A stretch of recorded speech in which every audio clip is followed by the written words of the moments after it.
Gospel according to St. John, chapter 1.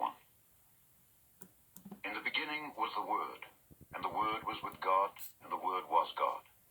The same was in the beginning with God.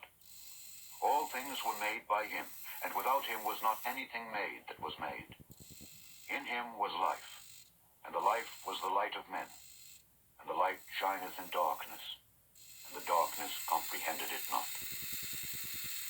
There was a man sent from God whose name was John. The same came for a witness to bear witness of the light, that all men through him might believe. He was not that light, but was sent to bear witness of that light. That was the true light, which lighteth every man that cometh into the world. He was in the world, and the world was made by him, and the world knew him not. He came unto his own, and his own received him not.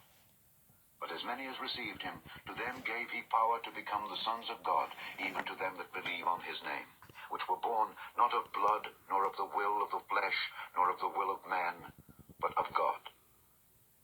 And the Word was made flesh, and dwelt among us. And we beheld his glory, the glory as of the only begotten of the Father, full of grace and truth. John bare witness of him, and cried, saying, This was he of whom I spake. He that cometh after me is preferred before me, for he was before me. And of his fullness have all we received, and grace for grace. For the law was given by Moses, but grace and truth came by Jesus Christ.